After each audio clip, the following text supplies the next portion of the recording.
For centuries, the sea's been a cruel mistress, and a graveyard to the foolhardy that dare to cross her. It's getting to the climax of the story. Have you guessed what's going to happen? The writers didn't know how to end it, and decided to go down the pub instead. But as all good things must come to an end, let us travel to the rough waters of Dead Man's Isle, and meet the last ever keepers of the Lighthouse. Previously on the Lighthouse, as food gets as scarce as an all-you-can-eat buffet table at a fat camp. Can David control his mouth in front of Patricia? Or will Mark just resort in us using gaffer tape to prevent him putting his foot in there every time he opens it? So listen to the conclusion of this action-packed, adrenaline-fueled ride of your life in Part 3, Mission Laughable. Are you sure this harness is safe? Yeah, I checked it out about 2 years ago with Keeper McAllister in it. The name rings alarming bells in my head for some reason. Can't think why.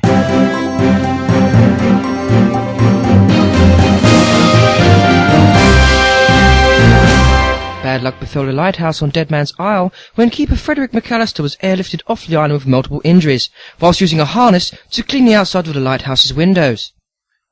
Are you sure you're proficient in using this equipment? You do know which knots to use? Yeah, I got my badge as a cub.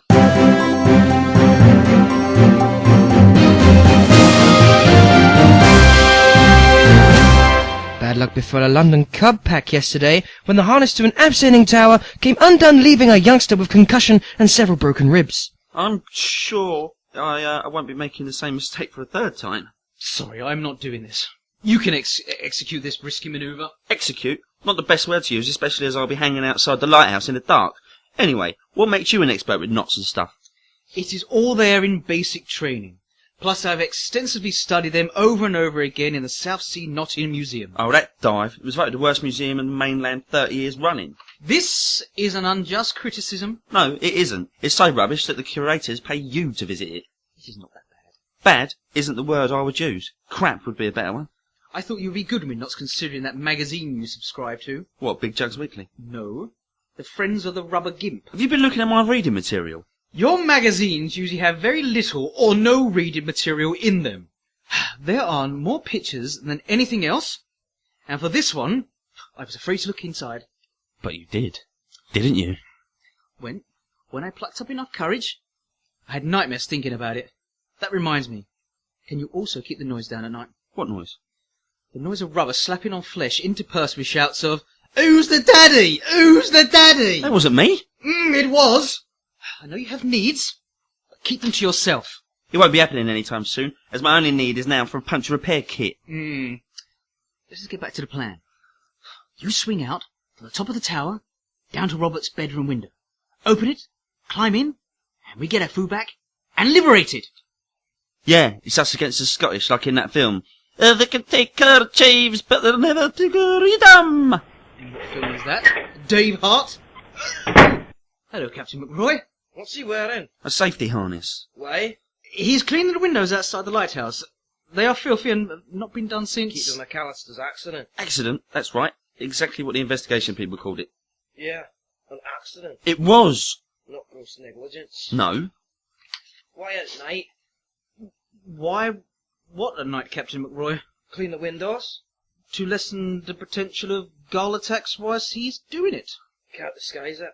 Keeper McAllister's accident was my fault, alright? I should have held the rope more tightly. But then I saw Patricia sunbathing, and before I knew it, he's head first in the mud. Didn't mean that. Then what did you mean? Heading for AGM. There is not one scheduled for us. No, I've had AGM. Why would he go to an AGM dressed like that? Rubber Gimp AGM. No, I'm not. I haven't got the gas mask on anyway, and it's not until... Having drinky. Bye. Right. This is our window of opportunity. When he is paralytic with alcohol, we strike! Just like dead ninjas in the night.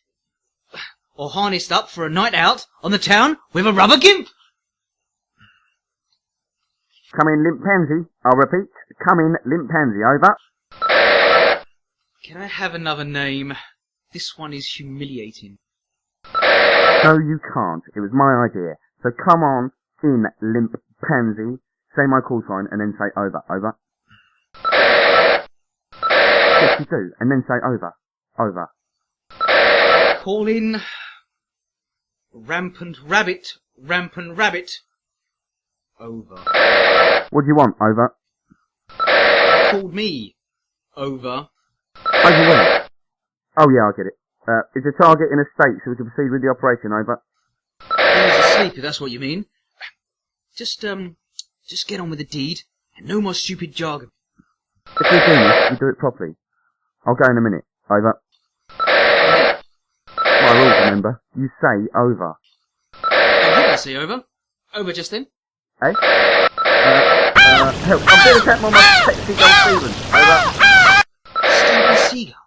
What a stupid name for a bird. Cut the over bit out and tell me what is happening.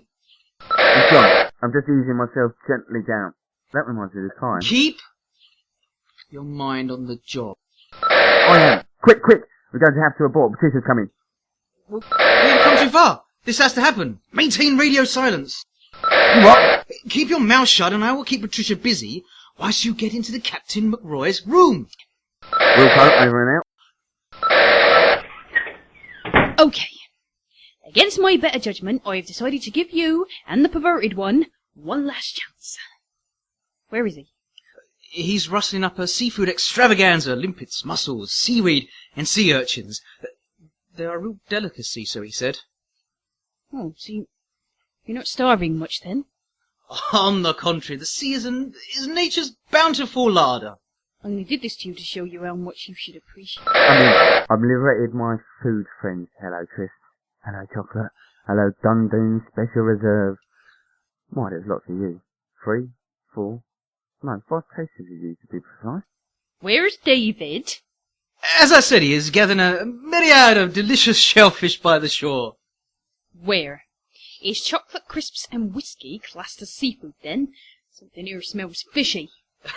Surely that is the captain. My God, there's cases and cases of Special Reserve in Robert's room. I estimate about 2 grand's worth. Oh, has that Stroppy cow Patricia gone yet? What do you mean, Stroppy? She is lovely. She is lovely.